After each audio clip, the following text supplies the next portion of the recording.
Now, in fact, what is one of the reasons that incline is not desirable is you can't really do a protected incline bench. There's not really a way to set that up. You may have an incline flat bench and set it up in the rack with pins, but it's awkward and the pins will always be in the way. And it's just,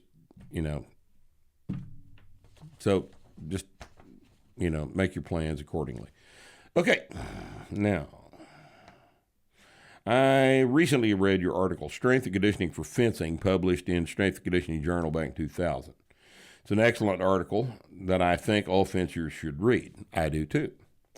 I fenced and coached for a few years when I was a younger man. I really wished I'd learned about your program back when I was involved in the sport.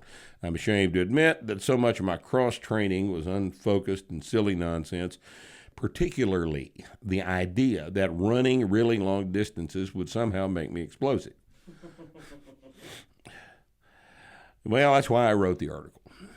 And as far as I know, it's the only thing in the literature that specifically addresses strength and conditioning for fencing in a logical, analytical way.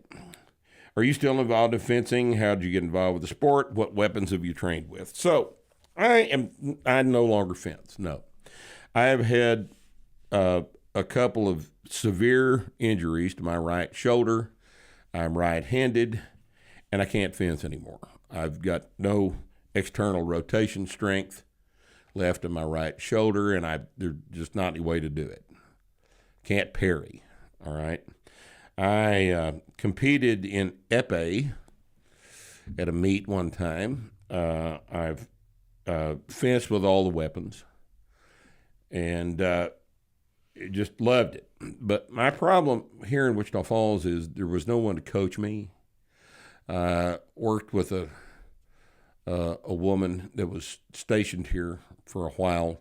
She was out at the base, and I trained with her a little while. But back when I would have been a competitive fencer, I didn't have a coach. And didn't have the means to travel back and forth to Dallas to train. So, and there was no one to practice with. It's a fencing wasteland up here. And as a result, that never went anywhere. I think I would have been a good fencer had I had an opportunity to develop in the sport, but I didn't, and now I'm crippled, and I can't do it anymore, so no, I don't. But I miss it terribly. It was fun.